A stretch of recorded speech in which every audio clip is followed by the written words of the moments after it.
Science and religion. There seems to be an eternal war waged between them. The most bitter enemies of religion today are atheists, and atheists speak in the name of science. They brandish scientific ideas and scientific thinking, and they say that it has made religion outdated. And although this is a real conflict, and clearly I'm not on the atheist side, I do think that not only can we gain a great deal from science as religious people and as people looking at the world through a religious lens, but even we can take the element of atheism, of skepticism, the kind of disbelief, the basic kind of disbelief that atheists and scientists view the world through, and we can use that as a way to purify our faith. Atheism and skepticism can be used as a means of refining faith, turning it into something finer, higher, better. And we're going to explore all this through a very beautiful parable that appears in the book of the Zohar, the most basic Kabbalistic tract. The Zohar is a beautiful parable that can really help us. The Zohar says that before the world was created, God's wisdom was infinite, and it included all of the future knowledge of all mankind. Every possible kind of knowledge, every possible kind of truth was all together as this one sort of repository of all knowledge and all wisdom and all truth. And the Zohar likens this repository of wisdom to the waters of creation as they were in the first day of creation. So if you remember the story of creation, then on the first day, it just says that there was water. And it says the Spirit of God hovered over the waters, the surface. And only on the second day are those waters split into the waters above the firmament and the waters below the firmament. But on the first day, it's just one. There's one wisdom, and the Spirit of God is hovering over everything. Now, on the second day, what happens when the waters are split? Same goes for this divine wisdom. The divine wisdom is split into two kinds of wisdom, each one flowing from a different direction. One part of divine wisdom flows from above to below. It's so to speak, it rains down. How does it rain down? It rains down in the form of prophecy, inspiration, spiritual intuition that people have. We can say that the entire Bible came from this kind of flow of divine wisdom into the world. The Pentateuch, the 5 books of Moses, are one degree of prophecy, Moses' prophecy, and then the rest of the prophets is another degree of prophecy. And then, of course, every moment, every intuition, every burst of divine inspiration that anyone has experienced all over the world is coming from this kind of top-down, waters above the firmament kind of wisdom, which is basically spiritual wisdom or religious wisdom. Now, what about the waters below the firmament? So the waters below the firmament are springing up from, so to speak, springs in the earth, and that basically symbolizes science. Science is the effort through which humankind, without evident overt divine inspiration, is looking at the world, exploring, researching, analyzing the world, thinking about it, developing the scientific method, and gradually discovering the laws of nature that are hidden within nature. And all this is the lower waters that are surfacing gradually to the face of the earth, which is basically the face of our knowledge. And so just looking at this image is beautiful, because really what it says is that at their root, science and religion, not only are they not enemies, but they're almost like long-lost siblings. They are like brothers who were separated at birth, or sisters. And they appear in totally different ways, totally different directions. One is raining down, the other one is sort of bursting up. But really, their source is one, and they used to be, in the first day of creation, they used to be just one big reservoir of water. So, and so that this really means is that if we are able to reunite them, to integrate the religious, spiritual, mystical knowledge with the empirical, scientific, materialistic knowledge, we are really rediscovering the original unity, the original one repository of divine wisdom. And this is really the fulfillment of the famous verse in Isaiah that says that one day the earth shall be filled with the knowledge of God as the water covers the sea. It'll be like a kind of spiritual, positive flood, just like in the flood in Noah's time. The waters came both from the fountains of the deep and from the windows of the heavens. So too, this spiritual flood will involve both mystical knowledge, spiritual, religious knowledge, and scientific, empirical knowledge. And coming together, they will recreate the original divine wisdom. Now, all this sounds very nice, but as we know, most atheist scientists don't really want this kind of unification. They want science to be purely rational and empirical and naturalistic. They don't want any faith. They don't want any mysticism. They don't want any spirituality.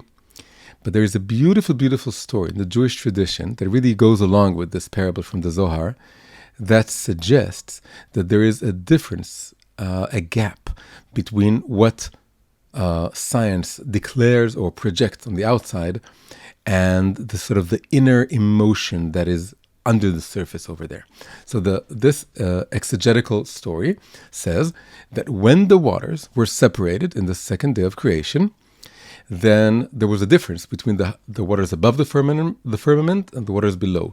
Those above were there are clouds, so they're very airy, they're very spiritual, so to speak. They're a metaphor for spirituality. They're up in the skies and they're closer to God, so to speak. Whereas those at the bottom became coarser and more physical, and they were more distant from God. And so the parable says that they started crying. The lower waters, they started crying. And they missed, because they had longing. They wanted to reunite with God. And they became very bitter. And because they became bitter, they started rebelling. In Hebrew, the word for bitterness, bitter, mar, and the word for rebellion, meri, are almost identical. It's the same letter, same root. And the word, so they started rebelling out of bitterness. And in their anger, in their frustration, they threatened to drown the world with a kind of huge tsunami. Now God stopped them and put them in their place. But on the other hand, he could tell that this rebellion, this kind of desire to drown the world, it didn't come out of some evil desire, or they weren't really bad at heart. It came out of their frustration, out of their sadness, out of their longing to be reunited with him. So he said, I forgive you, and now you have a border. You can't cross this border. That's the coastline, all the coastlines in the world. But I will give you reparations. And then he decided to incorporate water that's taken, not rainwater, water that's taken from the sea or from rivers, and he incorporated it into the service of the temple. So what does this tell us about science? It tells us that science is, on the surface, a bitter enemy of religion. And it comes to wash away faith and religion and, so to speak, drown nature in a kind of worldview in which there's only physical reality. There's only matter, there's only energy, there's only the laws of physics, and that's it. There's no room for hope or faith in anything transcendent, anything beyond nature. And this is beautiful. Another beautiful allusion in Hebrew. The Hebrew word for nature, teva, is the same root of the word to drown. So saying that everything is nature, there's nothing outside naturalistic processes, is like drowning us in a kind of materialistic worldview. And that's what the lower waters wanted to do on the surface. But as this story tells us, this cynicism was really an expression of sadness, of a feeling of of loneliness, a feeling of being orphaned, being far away from this divine source of the world and wanting to reunite with this source, with spirituality, with meaning, with the divine root of everything in the world. And if you look under the cynical veneer, the cynical exterior of atheists and the way they talk and the way they make fun of religion, you can see that inside it's really a kind of they're trying to say, on the inside, they're saying, I really wish someone could go past my stormy exterior, my bitter exterior, and convince me that I'm wrong, convince me that there is something beyond physicality, beyond the physical laws of nature. And another Hebrew remark is that the word for science in Hebrew, mada, is made up of the same letters as the word for tear. There's something about, just like the lower waters were weeping, and that's why they're salty, they were weeping, then science in its heart is sort of weeping or longing. I wish someone strong enough, wise enough would come and show me that there is a way to contain and include everything that I've discovered about nature and still convince me that there is something beyond nature, that there is God. This is like this, the idea that's hidden in this story. Now, a lot of things come out of this idea. So the first thing is that when we're talking about waters that cry and then they become salty, then as we know, seawater is undrinkable. Seawater is too much salty. It's full of too much salt. There are only a precious few places with fresh water. So what does it mean that science is a kind of mixture of good, healthy, pure waters and bitter, poisonous salts? It basically means that what we know today as science is also a mixture of true knowledge that science has acquired about nature through the scientific method, and this is pure, fresh, beautiful water that we can and should adopt and agree with and say that we want this and embrace this. But there's also the bitter salt. What are the bitter salts? They're all kinds of basically dogmatic assumptions and principles that were added to the real scientific knowledge, and this makes turns science from a very good endeavor to understand nature into a kind of worldview that is not fully founded, and it's something that negates faith and is in a way dogmatic. There's a famous scientist called Rupert Sheldrake. He wrote a whole book about this called, that the subtitle was the 10 Dogmas of Science. It had two titles. I think in England it was called the Science Delusion, and in America it was called Science Set Free. But it's the same book, and he exposes these kind of dogmatic assumptions that not science itself, but what is called scientism, which is science as an ideology, science as a worldview, has adopted, and they should all be scientifically put to the test, and alternatives should be explored, which is what this scientist guy, very fascinating guy, you should all hear him and read him, Rupert Sheldrake, is saying. So now this kind of logical mistake or leap that goes from science to scientism is really everywhere. Basically what it says is that since we've been able to explain much of the natural phenomena using the laws of physics, that means that all natural phenomena could be explained using the laws of physics. So this is a big jump. The fact that you can explain much of something doesn't mean you can explain all of it. Same goes for explaining the various phenomena of life using evolution. We have been able to explain a great deal of biological properties that organisms have and the way they survive, the way they operate in nature, using evolutionary explanations. It doesn't mean that we can now determine without a doubt that all life, all the life itself, and the genetic information that goes into the genetic material, and everything about life could be explained using evolution. It's just a big jump that doesn't make sense. And the third example is, since we've been able to identify that physical occurrences in the brain create certain mental states and mental feelings, then again, the jump is made that the soul, the mind, the psyche, consciousness is fully reducible to brain activities. This is, again, a big jump. Obviously, the correlation, brain states influence mind states. The other way around is also true. Mental states influence brain states. But it doesn't mean at all that the consciousness is a product of the brain. It doesn't mean that. It means that there's a correlation, they somehow work together. But there's still something deeply, inherently different. One is an objective physical object. The other is a subjective experience, a subjective feeling of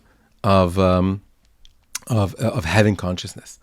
So the meaning of this is that every time you hear that science knows something or that science proved something, you need to be careful. Science knows much, but it doesn't know everything. It explains a great deal. It doesn't explain everything. Science should be put in the right context. It's a tool for refining and refuting theories about the physical world. It isn't a prophetic instrument that gives us a glimpse into metaphysics. Science is about physics, not metaphysics. It can't explain metaphysical truths, which sometimes many atheists presume that it does. So basically what we need to do, now that we realize that science is a kind of like seawater, it's a mixture of good water with salts, then we need to do something that Israelis are very good at, which is desalination. Israel, the state of Israel, became like a powerhouse of desalination. It has the most advanced facilities to desalinate seawater, and people from all over the world are coming to Israel to learn this.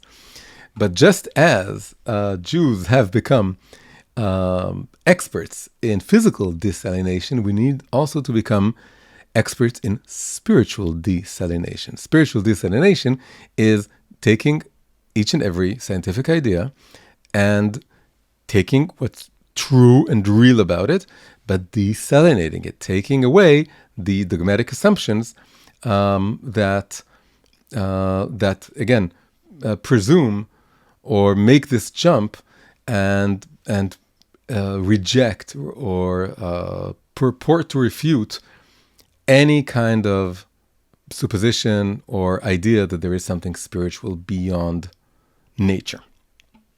But the story is even more interesting than that. So remember in the beginning, I said that the lower waters were incorporated. God promised the lower waters because they were so distressed. He promised them that they would be incorporated into the service at the temple. But I didn't say exactly how. So there are two things over there. Well, one of them we want to focus on. One of them is that God said that I'm going to use salt in the service of the sacrifices. When the sacrifices were brought in the tabernacle and then in the temples, then each sacrifice had to have salt in it as well. And the verse in this week's Torah portion of Vayikra, it says, "And you shall salt every one of your meal offering sacrifices with salt, and you shall not omit the salt of your God's covenant from being placed upon your meal offerings. You shall offer salt on all of your sacrifices." So the word salt actually appears 4 times in this verse. And now, according to the sages, and Rashi, the most important commentator, also brings this when he interprets this verse, the expression, the salt of your God's covenant, alludes to this promise. This covenant is the promise that God made the lower waters, that their salt shall be incorporated into the service of the temple. But hang on, didn't we just say that the salt was the negative element of science, the dogmatic assumptions that are inherently anti-religious? So how can we say that this element of the lower waters should be incorporated into the surface of the temple? So it's not exact. It's all a question of how much and in what context. Too much of this kind of atheistic salt does defile the waters. But there's an expression in English, you all know it. It's called take it with a grain of salt. When you say take it with a grain of salt, we mean with a healthy dose of skepticism. But the term is a grain of salt. This idea symbolizes that we can, if there's too much salt, again, we need to desalinate the whole thing. But if we're able to sort of isolate some grains of salt and take this energy of skepticism and of disbelief, and we sort of turn it into a grain of salt, this becomes healthy skepticism. And used correctly, this kind of salt, this kind of skepticism can actually work in the service of faith. How can it serve faith? By purifying the worldview of religion from superstition. This kind of skepticism can be used to refine religious faith so that it becomes deeper, more refined, more internal, that it understands the inner meaning of things rather than taking them always literally. So let's put it this way. When we allow science to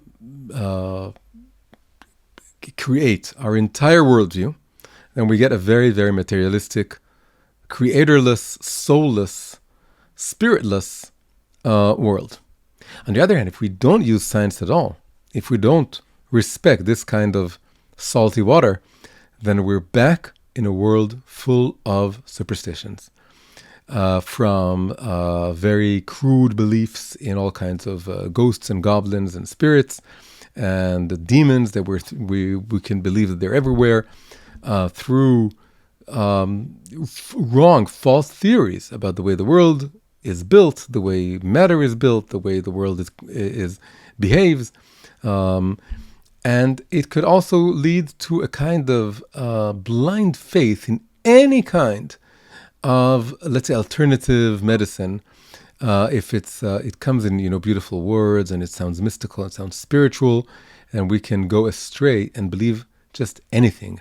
But we're not supposed to believe anything. Why? Because experience has taught us that much of these beliefs are false. They may have a grain of truth in them, but they're really false. And how can we tell which of these beliefs are real and which are superstition? So the answer is scientific skepticism. If you hear an idea, it's mystical, it's spiritual, and it sounds great. So great, it's great that it sounds great, but now we have to see if it's also true, if it's also correct. And we need skepticism and the scientific method to do that. And bear in mind, it's not black or white. An idea could be somewhat true, but not fully true. It could be true in a sense, in a spiritual sense, but not necessarily true on a physical, literal level. And also, it could be true in a certain context, but not in every context. So again, in order to tell the difference, we need to take things with a grain of salt using science. There was a very famous Jewish scientist called Carl Sagan. And Carl Sagan wrote a book that he called The Demon-Haunted World, Science as a Candle in the Dark. What is the demon-haunted world? The demon-haunted world is our world, and it's haunted by demons, which are really superstitions. All kinds of things that sound real, that many people believe, but they're not really real. And then the candle that can dispel the darkness and can chase away the demons is, of course, science. Science can tell you if a theory is, holds water or it doesn't hold water. And it's very interesting that the term that Sagan used, demon, is very closely related to a Hebrew word, which is dimion. Dimion is imagination, something you imagine that's not true, like a demon. So this really and another thing is that the root of these two words, right, dimyon or demon, demon, is just the two letters dalit and mem, like D and M. So that's also a word in Hebrew. It's dam. Dam is blood. So there's a deep connection in Hebrew between blood and imagination. In many ways, we can say that images and imagination is the kind of the blood of the soul, in the sense that it's it's what circulates in the brain, and then it holds up more abstract and higher thoughts. But at first, a child just sees images and thinks in images, and it reads, just stories. And then you can grow from stories to deeper stories to abstract philosophical thinking. But it starts with images. Images are like the blood. So if we said, I'm going with Carl Sagan. Carl Sagan calls science a candle in the dark. We can also liken science to salt. And what does salt do? Salt, it extracts, it pulls in the blood of the meat. That's why it's supposed to be with sacrifices, because if you put the salt, it sort of drinks in or pulls in the blood. So we can say that scientific skepticism is just like salt, but it doesn't pull in the blood. It pulls in the imaginations, the imaginary entities and theories that we have in our head, and they just get soaked into this kind of skeptical idea. And we can even add something else. How do you say superstition in Hebrew? Superstition in Hebrew is emunat tefillah, which really literally means insipid belief, tasteless belief. So the idea is, what does salt do? Salt takes something that's insipid, that doesn't have flavor, doesn't have taste, and makes it tasty. So just like we just said that that salt can take away the blood, the imagination of superstition, it can also take superstition, which is an insipid belief, and turn it into a belief that has flavor. Flavor is also meaning. So the upshot of all this video is that when we read the verse that you shall not omit the salt of your God's covenant from your meal offerings, then we should say your meal offerings are basically the sacrifices you make or the service of God. We serve God today. Instead of sacrifices, we pray. It's the same idea. It's how we serve God. So take your faith and hold on to your faith, but add a grain of salt, a grain of skeptic salt to your faith, and it'll become much better, more refined. You'll take away the blood of imaginary superstition, and you'll take away the insipidness, and you'll turn it into something that has more flavor, has more meaning, is deeper, is more refined. So I hope you enjoyed this class. If you like this class, please leave a comment below. I'd love to hear what you think. Like the video, share the video, subscribe to the channel, and I'll see you all in the next video. This video was made possible through the kind support of my sponsors over at Patreon. Patreon is a great way to help independent creators like myself produce original content. If you'd like to get more English language videos from me, please consider becoming a supporter via Patreon. You can find the link in the description below. Thank you very much.